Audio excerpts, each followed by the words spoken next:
All right. Good afternoon, everyone. Thanks for making session 3 of the Student Financial Wellness Workshops. We have CJ with us that'll be facilitating the presentation once again. If you haven't joined us before, this is recorded and I will be providing recordings after the fact. This is meant to be interactive, so please don't be shy. Please chat with us or unmute yourself at any logical time in between the presentation if you have any comments or questions. And we'll be giving some handouts today, and we'll have one poll. So I hope that you enjoy. And with this, let's go ahead and start session 3, budget or a spending plan. Perfect. Thanks so much for the intro. Again, welcome to those of you that are new today, and welcome back those of you that have joined us before. Just want to remind everybody that these workshops actually have a twofold purpose. The first purpose is to provide information and resources to all of you so that you can get more comfortable in your own personal financial skin. The second purpose is to provide you with resources and tools and opportunities to start conversations with students, your peers, your family and friends around this topic that is rather taboo, which is about money. So at any time, I might suggest to you as we're going through an activity, I might say, wow, this is a great conversation starter.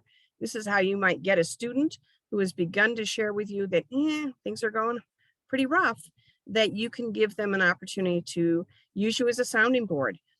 Our premise is that this is about curiosity, not judgment.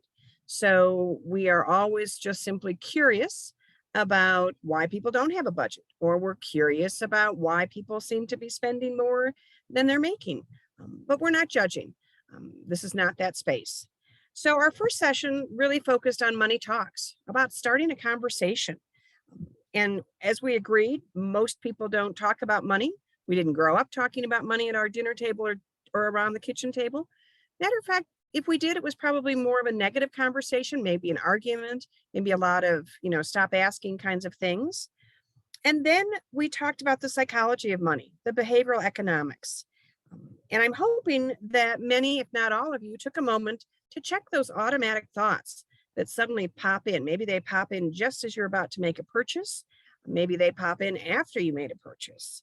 So looking at really how it is that our money history and our money attitude forms that basis for our own relationship with money. So today we're going to talk about some very positive and concrete things that you can do with your money and strategies that you can share with your students. So let's get started. Let's take a look at our learning objectives.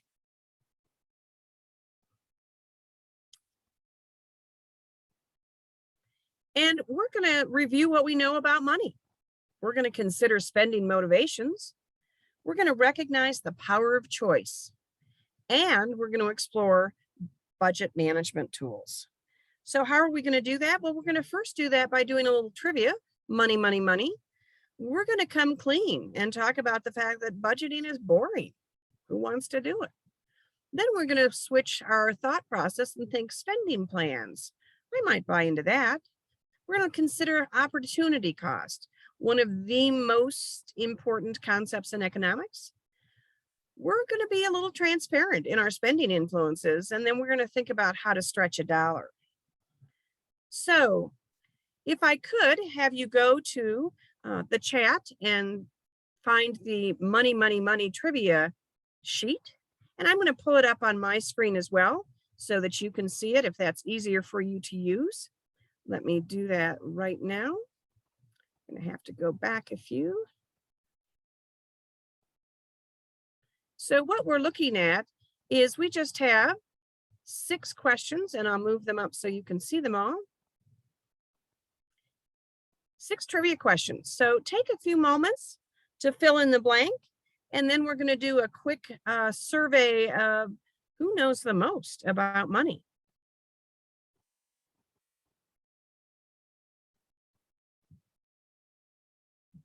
Give you a few moments to fill in those blanks.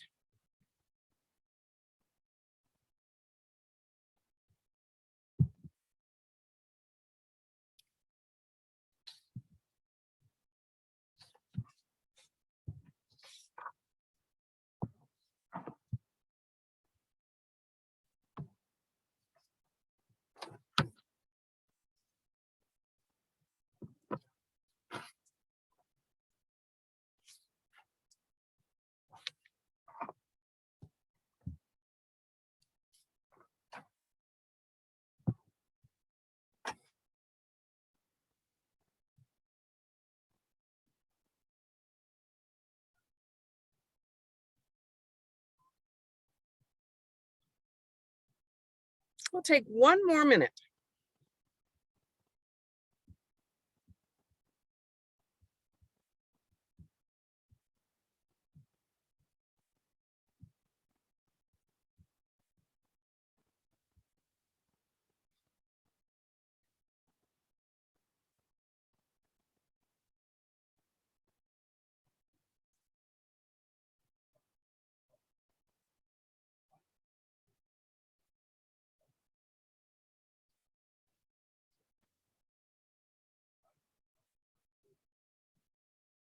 And no fear Googling. Thinking some of you are Googling right now.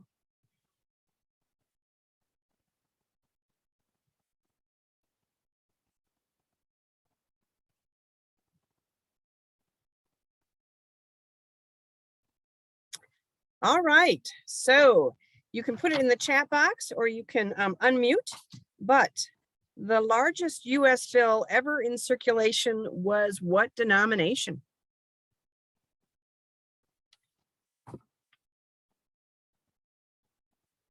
No crickets allowed today. You have to put something in the chat box. I know that you know this answer.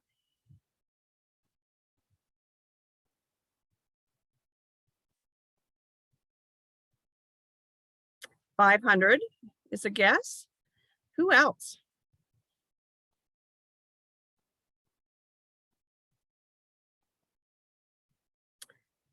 $2,000. Thank you for that, Louise. In reality, it's the $10,000 bill. And that was actually issued until 19 what? 19 what?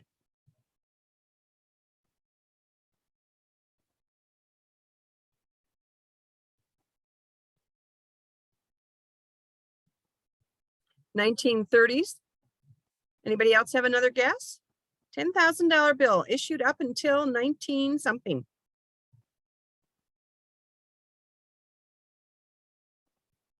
1960, close. 1945. 1945. It was, and as of May 30th, 2009, I don't have any more up-to-date information.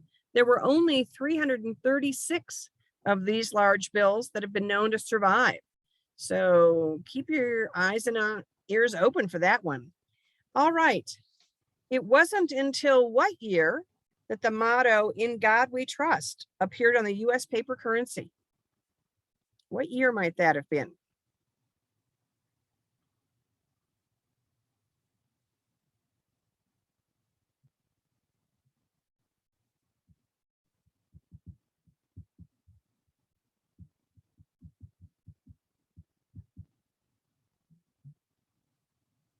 $1950. Anybody else have a guess?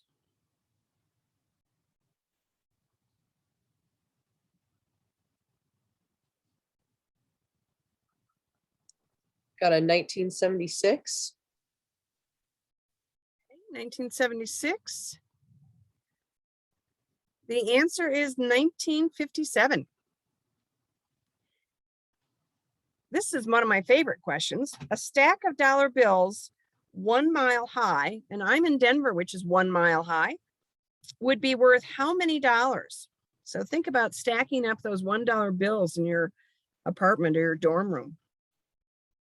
Mile high. How much moolah would that be? Just take a wild guess.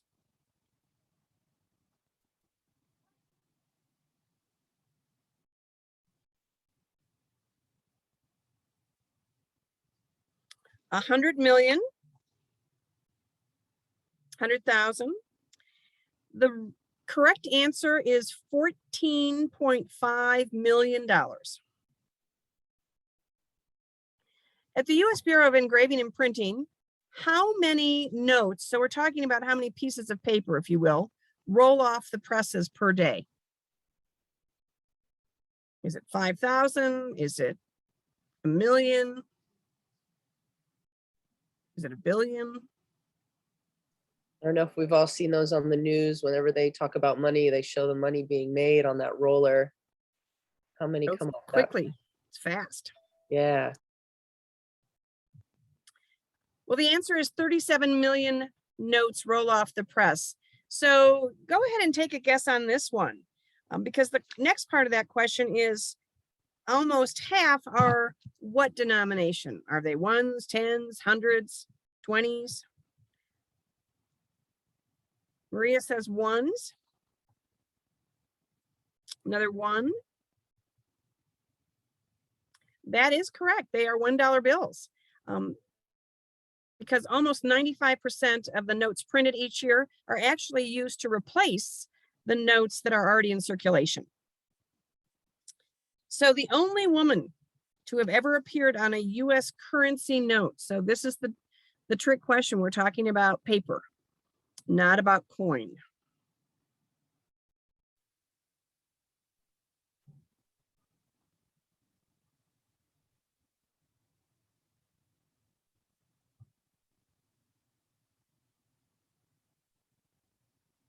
It is a stumper.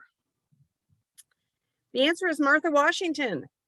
Martha Washington appeared on the $1 silver certificate in 1886 and in 1891. And then she got relegated to the back of the silver certificate in 1896. Okay, here is the perfect Labor Day barbecue trivia question to share with family and friends. The term piggy bank originated from where? Why do we say it's a piggy bank?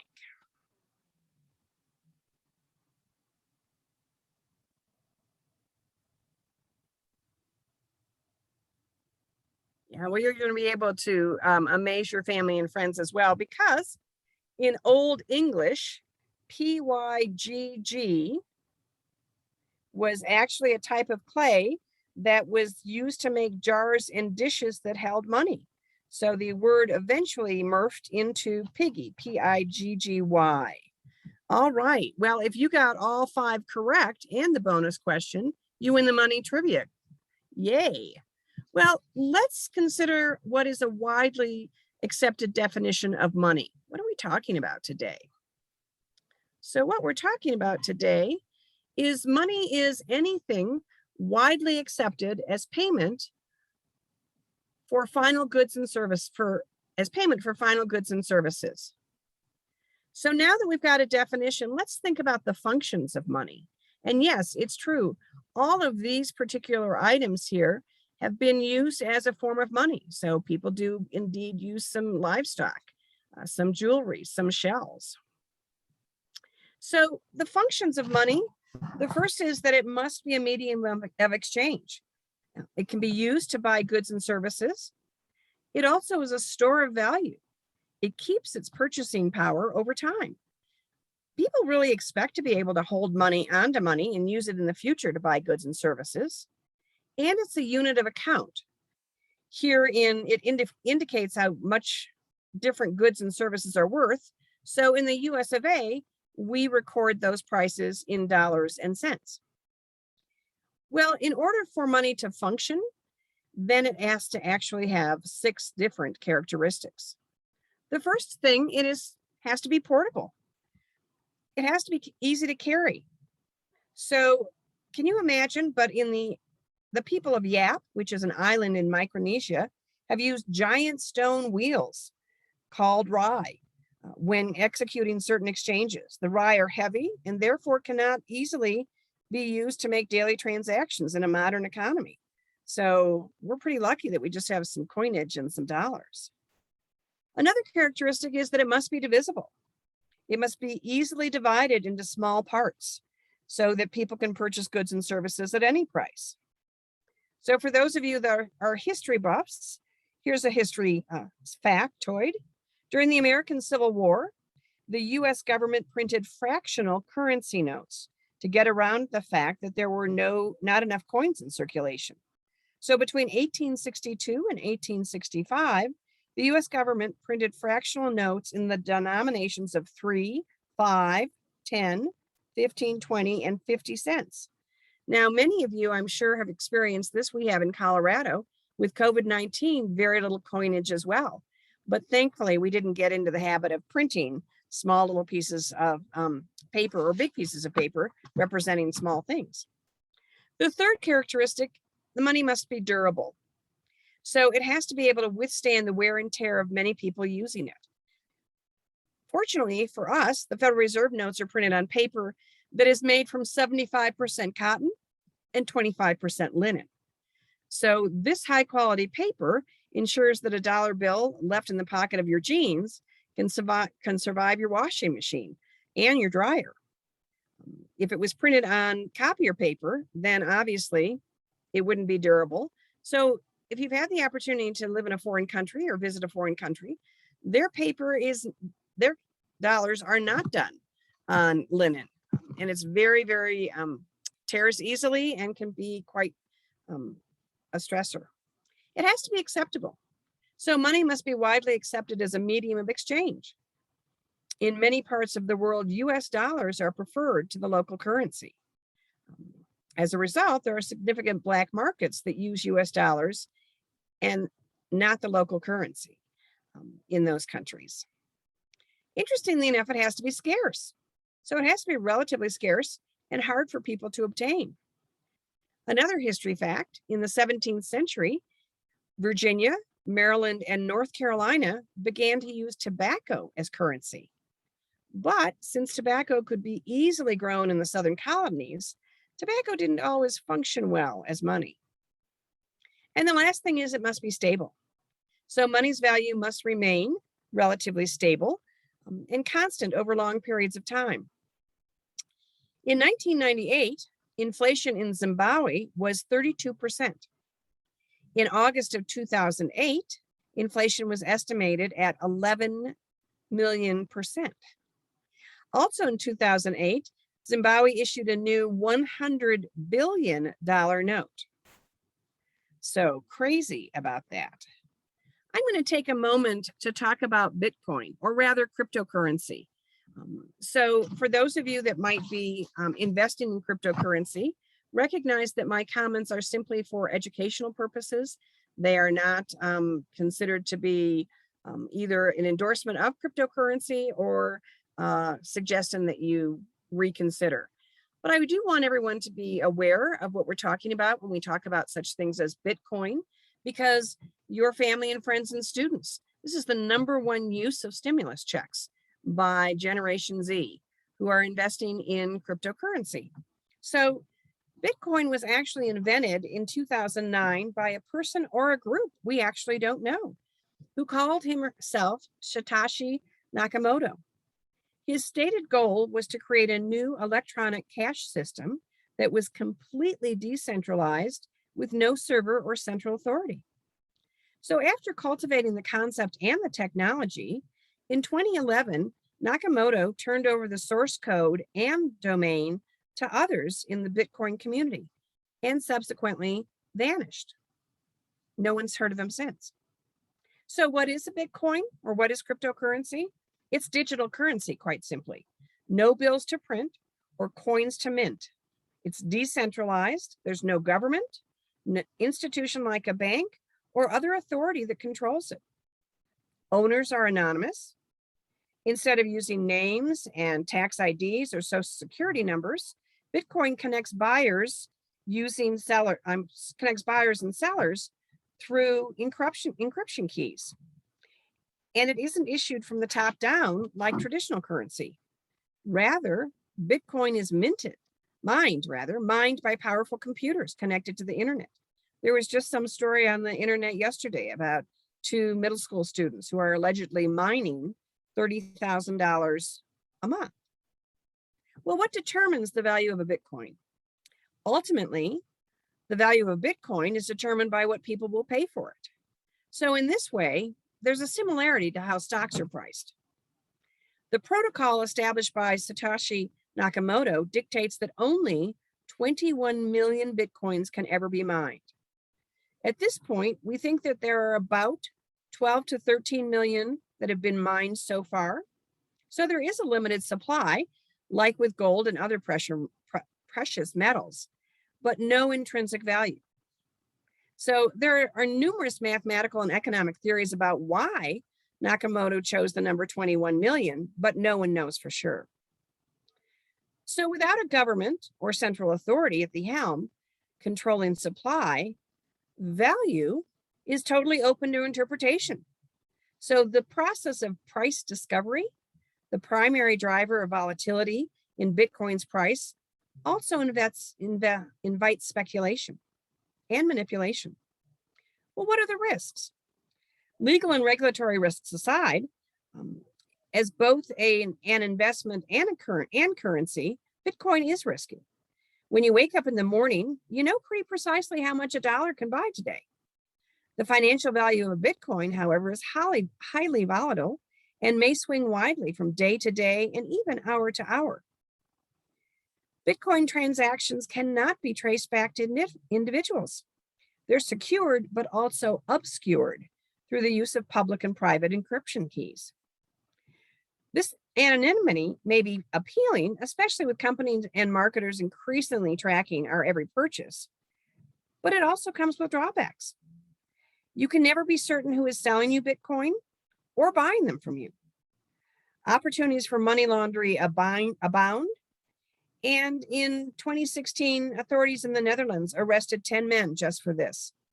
I have a good friend who has worked for an armored car service for over 25 years and is suddenly being asked to put in Bitcoin machines in very sketchy neighborhoods. Why is that? It's drug money. So Bitcoin is being used now to launder drug money. So an interesting way that we always seem to find a new solution to an old problem.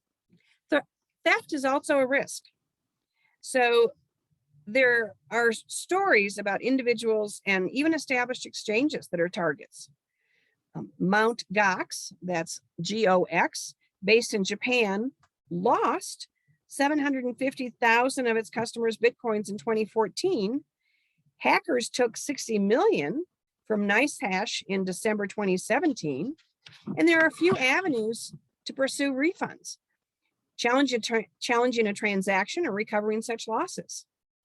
Quite frankly, once a transaction hits the blockchain, it's final. Well, are there more risks? Actually, there are. Because Bitcoin is so new and decentralized, there is plenty of murkiness and many unknowns. Even the technical rules for mining are still evolving and up for debate. The IRS views Bitcoins as property, not currency. There are tax implications, and a federal judge recently ruled that Coinbase must surrender records to the IRS on transactions of 20,000 or more. So now we're losing that little bit of secrecy. Then there's the fundamental fundamental question of whether you should trust a particular exchange. Even Coinbase, the most established of them all, has struggled to keep up with demand. It's been plagued by site outages, scaling issues, and customer service complaints. So I do encourage you to do your research, and I assure you that your peers are doing that, so they may come to you and talk with great excitement about Bitcoin. You'll have to make your own decision about whether that's an investment that you want to think about. So let's be real. How many of us go through a series of qualifying questions before we make a purchase, especially during a pandemic with Amazon just a click away? So what motivates your spending? Here's some questions that you might ask yourself, and then again, you might not at all. How long did I have to work to buy this item? Why am I spending money on this? Well, why do I want this? What is the purpose behind this purchase? Is this purchase trying to make up for some area of my life that is lacking? Is there a cheaper alternative to what I want to buy? If so, why am I not willing to buy the cheaper alternative? Well, let's go back and look at those questions for just a moment, because I don't think I've asked myself those questions before I purchased anything. I might have afterwards. And I might have thought to myself, wow, why did I spend money on this? But the question is, did I ever do it right then and there? I'd be interested if any of you have ever asked yourself this question ahead of a purchase. Pop that into the chat box. Let us know. So I'm not always sure I know what motivates my spending, but I do know that every choice we make has a cost. And so let's take a look at opportunity cost. It's an important concept in economics. Love and Spoonful, John Sebastian. I'm aging myself, good California guy, but he had a great song that said, "Did you ever have to make up your mind, say yes to one and let the other one ride?" Well, in economics, what we talk about is the fact that some costs are small, relatively short term. Others are significant. So recognizing the opportunity cost of your decisions can help you make more informed decisions. My hope is, quite frankly, that 10 years from now, if you are asked about the most important lesson you ever learned in personal financial wellness workshop, the answer would be opportunity cost, because it is the value of the next best alternative when you make a decision. It's what you give up. So understanding opportunity cost allows you to make decisions, knowing both what you are getting and what you're giving up. So let's say that you're with friends today and you all have an opportunity to either go to a movie, a real movie house, or to go to a baseball game. Well, you might say to yourself, well, what does that have to do with anything? Baseball, movies? Well, think about it. You have a free evening tonight. You're not going to study. You don't have an exam tomorrow. And so you decide to go to the baseball game. Well, if you go there, you can't actually be in the movie theater eating popcorn. So what are you giving up? You're giving up the movie. That's your opportunity cost. Managing your money effectively depends on being able to make good economic choices by distinguishing needs and wants. So let's think about that for just a moment, because here's one of the old school approaches to needs and wants. I'm pretty sure you all have been appropriately schooled in the fact that needs are those things that help us survive, and wants are things that would make life easier. And you should always choose the things for survival. Well, I don't believe that. I don't believe that in today's environment, because it's all about choice. So Starbucks is just started their new pumpkin spice latte. Who doesn't love fall, and who doesn't love a pumpkin spice latte?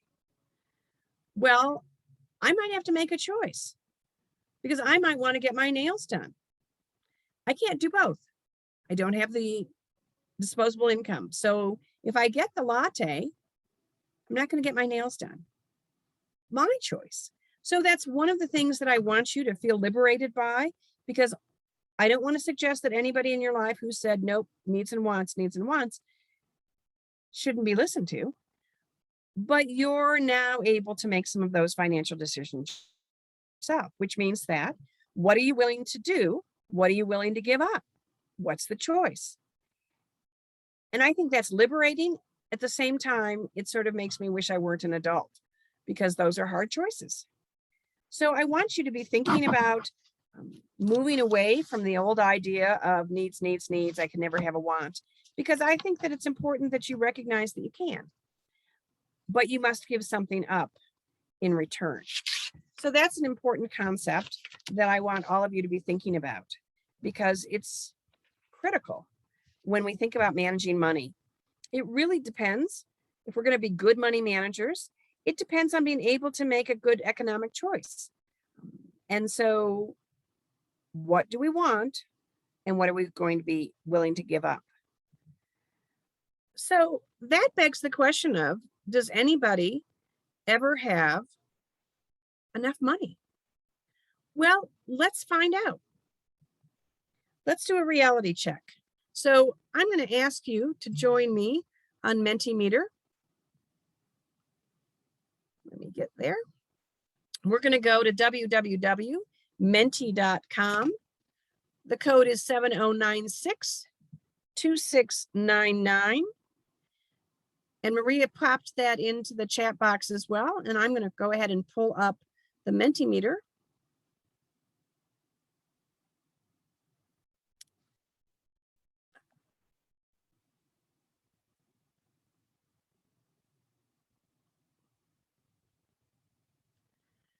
So we're going to have 3 different questions.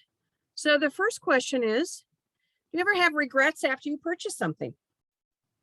So join us, please, and fill out our poll, as it were.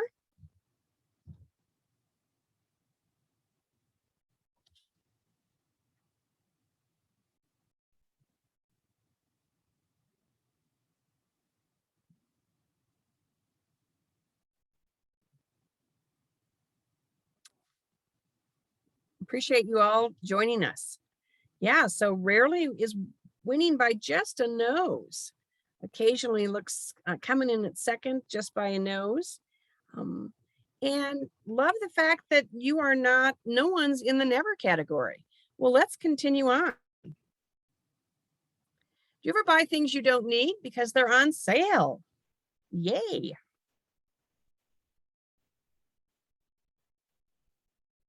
And you may need to do a refresh for this just for folks that hasn't showed up yet.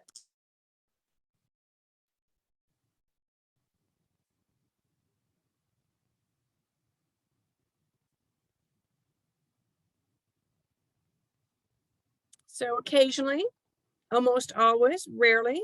Gosh, this is a solid group to not have the never sign. All right, let's move on to the next one. Do you ever spend money when you're worried, unhappy, or bored?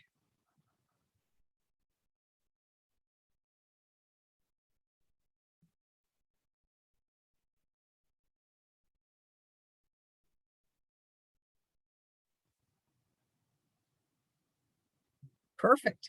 I'm in that. I'm getting better about not being almost always, but I certainly have been there. I'm that occasionally group, and I have been, have to admit to that. All right, thank you for playing. I appreciate that.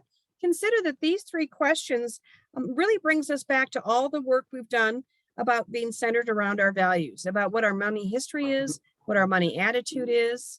And I think that's exciting to just being able to see that these aren't set in stone. We can change how we feel about money. We can change how we operate with money. So a question for you. I think sometimes we might consider the fact that we could achieve success by carrying all of our financial goals and our household budget in our head. After all, you might be really good with numbers. Well, the truth is that goals that are not written down are just unrealized dreams, and budgets in our heads are just too many numbers flying around. As for an emergency fund, well, every day is an emergency when you're living paycheck to paycheck. And quite frankly, more Americans find themselves in the situation than you might think. So let's tackle the issue with budgets. Now, you may be one of those individuals who is a diehard, love the budget. Give me a budget. I've never seen one I didn't like. But while budgeting is the most basic and most effective tool for managing your money, most people avoid it because it's additional work, cutting the lawn, doing your studying. It also, to me, always has suggested that I have to give something up and stop enjoying stuff. I've got to, stay in my lane. Well, budgets by their very nature are boring. They do seemingly create constraints. For me, quite frankly, I always thought they infringed on my adult freedoms. I mean, I'm working hard for my money. No one should tell me what to do with it, even if it's me. I know that sounds crazy, but they're time consuming as well. For me, the list of negatives goes on and on. So here's the thought. What if you said no to the budget? And what if you said yes to the spending plan? Well, I'm not kidding. In reality, a budget is a spending plan, but I like the idea of being in the driver's seat. I feel like I am with a spending plan. And I know it seems like words and labels and we're just wordsmithing, but they make a difference. They make a difference for motivation. Because when you think about it, a spending plan takes your income, distributes it through various funding streams to cover your expenses. It's a blueprint. It's a guide for spending.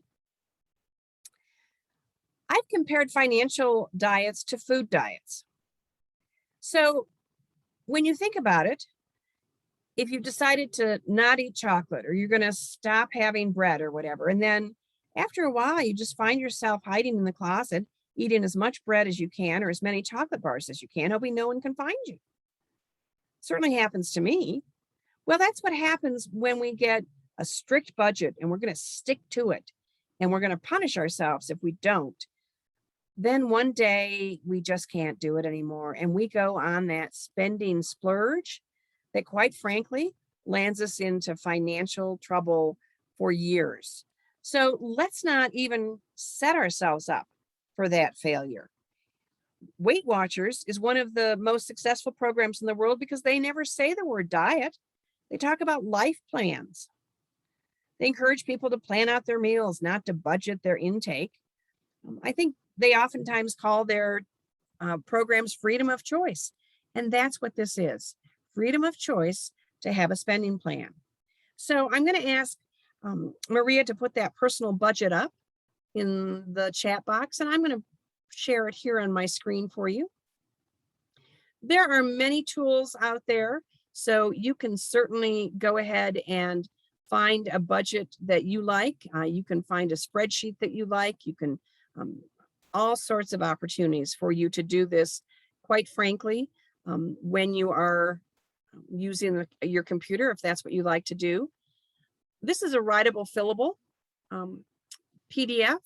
So I just want you to take a look at some of the things that are listed. Some of these may not pertain to you at all, so you'll want to create your own budget. But, you know, we start with our income. Interestingly enough, many people don't know how much they're bringing in. And you think, well, that can't possibly be, but it is. So figure out, how much are you actually bringing in from various sources. Then we've got our expenses. And again, some of these expenses may not be yours at all. But I want you to take a moment to look at what we have listed. We've got personal, family, legal, savings, entertainment, other. Well, who thought about putting savings as a line item on your budget? I hope all of you do. But many people, when they see a budget like this, are shocked because their comment is, oh, no. I'll put savings in if there's any money left over after I pay all my bills. Nope. You need to pay yourself first. You need to be a line item on that budget because that's the important piece. That happens to be your commitment.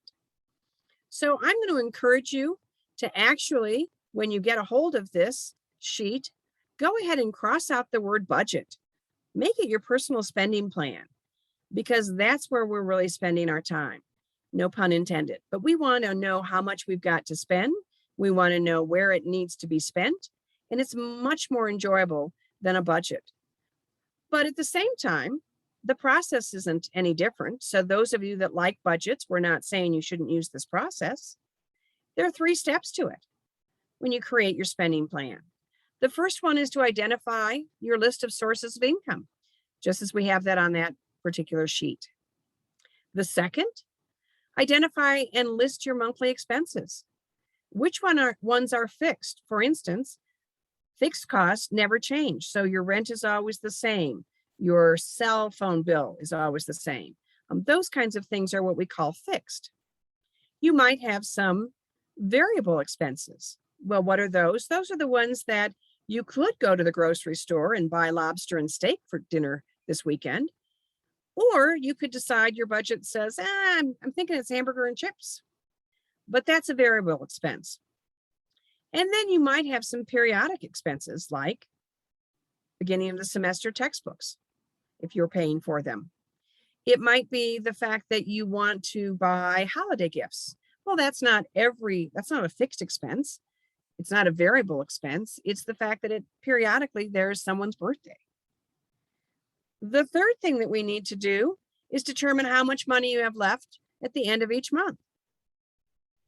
And you need to revise the plan if you don't have enough money at the end of the month to cover expenses. So When you just are getting started, it can feel a little overwhelming.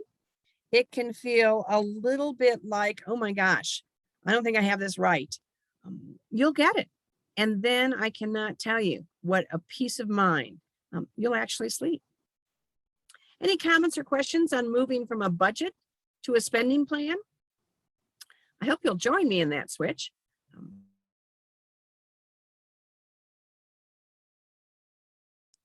If I can just touch on this, CJ, you said something really great in yesterday's workshop in 21, was it 21 times makes a habit?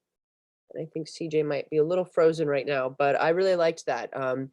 To just kind of have patience with yourself and realize that it takes time to change. Oh, CJ, looks like, were you able to hear me? I was Sorry. just commenting on 21 times makes a habit. Yep. And I really like that, to having patience with yourself and trying things new and not being afraid to fail sometimes and to do it wrong and just, don't give up, right? Because it Oh, takes time. absolutely. Yeah. And it's actually, I think, a fun activity, because the best thing to do is be in the driver's seat and know what you don't know. And we'll talk about some techniques for that. Sorry that I got lost in the shuffle for a moment. But let's talk about the fact that spending isn't the enemy. But when we allow social pressure or other forces to lure us into spending beyond our means, then it can impact a long-term financial stability and become a larger problem. So think about your spending influences. Maybe you're a person who likes to fit in. Who doesn't? So you would like to have a particular pair of jeans or a pair of gym shoes, or maybe it's that you like to go to a particular coffee shop. That's human. That's okay. But I encourage you to do something like this for yourself. I love it as a conversation starter for others. I picked 3 things, and what I want you to think about is, what is it that you frequently spend money on? Maybe you are a Starbucks person daily. Maybe you like a certain hamburger. Maybe you're a smoker. No judgment here, but pick something that you think, yeah, I on a regular basis spend money on this. Then let's start doing the math, because that's where we can get some pretty big ahas. So Starbucks, now we're talking about not a very fancy drink here. $4.15. It might just be a black coffee. Well, if I buy one every week, I'm only spending $215. But if I'm buying one every weekday, man, it's $1,000. And I don't want to get too much information, but we all know that eating and drinking things usually don't stay with you for a long period of time. So it's a short-term investment. So just think about that. Now, we might get a Sonic double cheeseburger. We might even get a deal and have fries thrown in. This isn't so bad. But who doesn't like a couple extra $100 in their pocket instead of in your hips? And then we've got smoking. So I might be a little low on a pack of cigarettes these days, but here's the bonus package. That's $2,000. There are lots of things I would like to do with $2,000 other than perhaps smoke, but it's about choices. So again, no judgment here, but I've done this with high school students and college students who have been stunned. I actually have a good friend whose wife is a 7-day-a-week, well, she was 7-day-a-week Starbucks, until he asked her to do the math.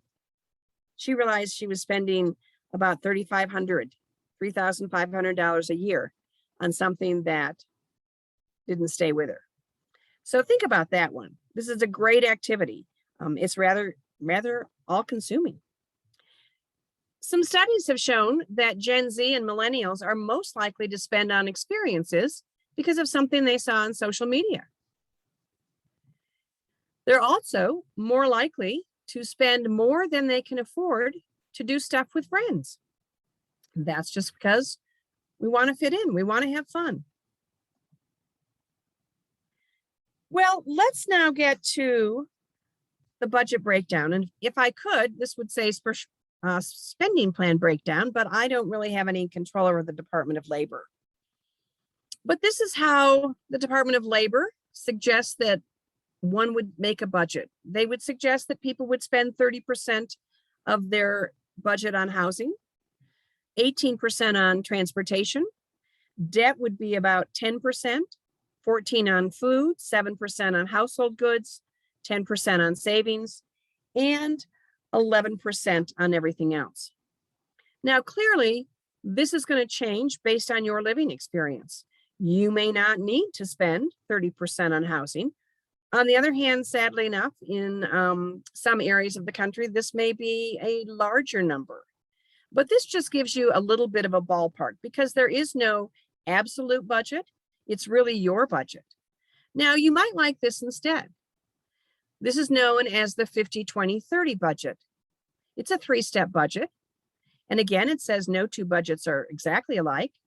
So this one says, well, 50% of your budget should go to essential expenses, housing, utilities, transportation, and groceries. Then it says 20% should go to your financial priorities, such as saving for retirement or paying down debt. 30% should go to lifestyle choices, such as dinner with friends, concert tickets, and travel. I'm a little bit leery of this particular percentage, the breakdown, so I prefer that it's a 50-30-20, meaning that 30% of your budget is going to financial priorities and 20% is going to lifestyle choices. Now, again, you're in charge, so you can put these percentages any which way that you want to. But I wanted to just simply share with you that that information is available. You can get on a variety of internet sites and just look for budget opportunities. What are people saying? Well, part of what we need to do is figure out ways to stretch a dollar. So there's a form that Maria will put accessible in the chat box, which we're not going to do today. But I do think that it's a great activity to just think about, how could I stretch a dollar? Do I know about everything that's actually out there on campus?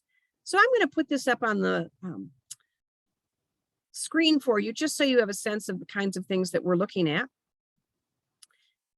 I like to do this if we were in person and we had more time, we would share ideas, because I bet you have some great ideas about how to stretch a dollar. So it might be that you suddenly remember that, oh my gosh, there's a place on campus that really does do Taco Tuesday, and it's $2 tacos, and it's great. Or somebody else will say, oh, no, I've got a better place. They do something fabulous on Saturdays. It might be that you've got an idea that, oh my gosh, the college is actually bringing in an indie band, and all you need is your student ID. You don't have to pay for it. Or there might be a way for you to minimize your expenses. So maybe you're on the wrong cell phone plan and somebody else has a better cell phone plan. And now for most of us, we can keep our phone number wherever we go. So just the idea of taking a moment and saying to yourself, how could I change this up? I will share with you that I love magazines. I'm not sure why. I sort of like the slick ads and all of that. Well, the pandemic has killed off most magazines. And now instead of magazines, they're making you buy like a $15 book.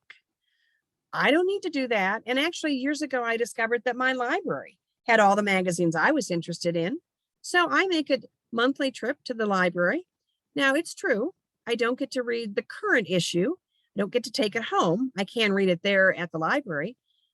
But I don't mind being a month behind, because I'm a month behind, but I'm about $6-7 ahead, because I'm taking a library card and getting a magazine. They also have DVDs. They also have CDs. So think about the ways that you can stretch a dollar, because that's going to be important. This is, again, a great opportunity to sit around with some of your friends and sort of have a contest. Who can figure that out best? In addition, I want you to think about spending leaks. And so by that, I mean, where's your money really going? These are simply expenses that can zap or sap your money from your weekly budget without you really noticing. They're usually incidental items. So maybe you're that person who gets caught at the point of sale at any of the stores, and there are some really weird things at the point of sale that honestly probably you don't need, but at the moment they look pretty intriguing. But Maybe you're a person who says, oh, I don't ever want anyone to see me brown bagging my lunch to class, so I'm always going to stop off and get a burrito or a chicken sandwich. Well, start adding that up. That's a spending leak, perhaps. Maybe you continue to leave the lights on and your electrical bill keeps getting higher because you're just not paying attention. So when you identify the culprits, that's half the battle when it comes to plugging holes in your spending plan. So I'm going to actually encourage you to do a spending diary, which we'll talk about as we wrap up. Well, when we handle money, it's sometimes easier not to think about the future and spend money as fast as we can make it.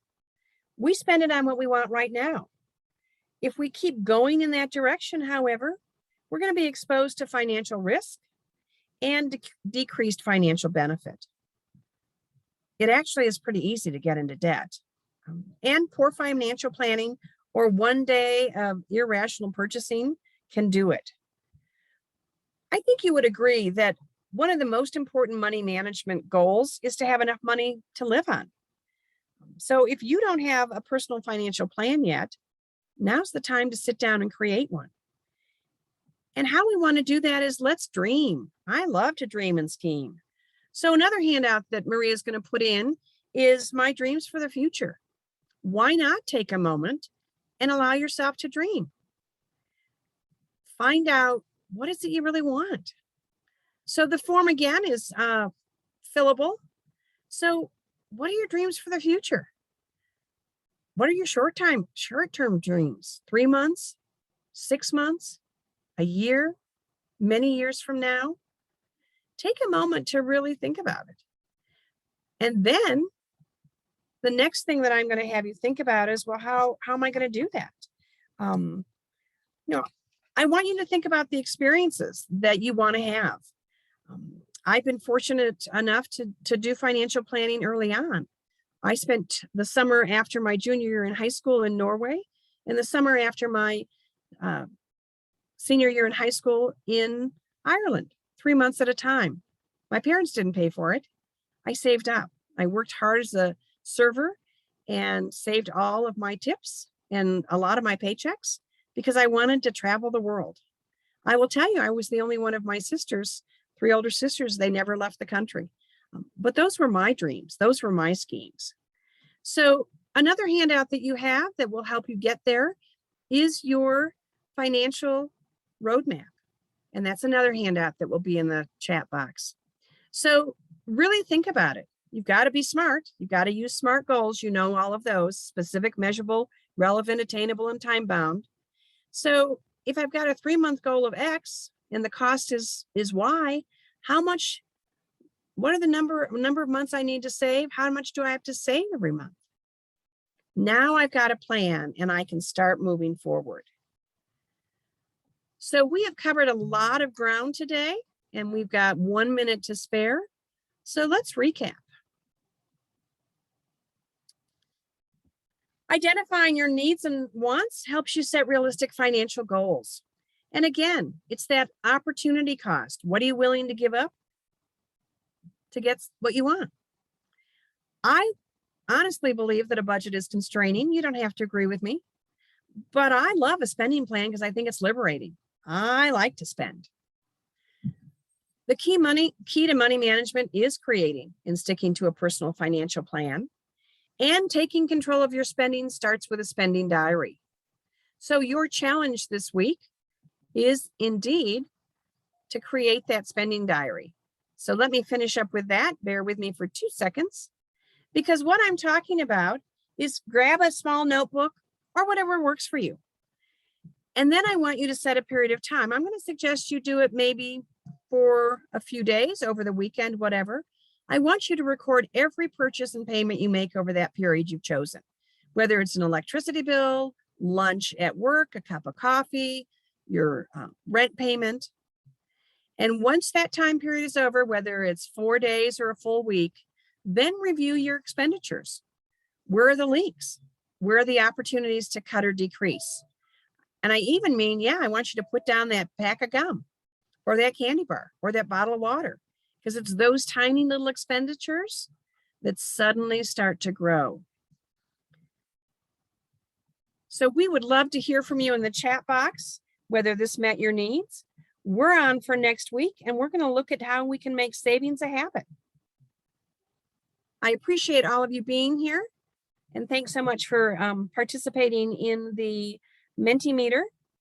And again, love to hear from you. Are we making sense? Are we making a difference? That's what Maria and I hope we're doing. Appreciate the thumbs up. Thank you. Yes, thank you so much, CJ, for your time and sharing all your insight. It's invaluable. Thank you, everyone, for making the time during your lunch break to join us. It's greatly appreciated, and I hope the information that you're learning will help you for many years to come. And with that, we'll officially conclude the presentation. You're welcome, Eliana. Thank you. I'm glad you were here. I'm happy to hang out and answer any questions and get any feedback if anybody wants to talk to me. Otherwise, I'll officially conclude our session and stop the recording. And I wish you all a wonderful Labor Day weekend. Absolutely. Be safe, everybody. See you next week.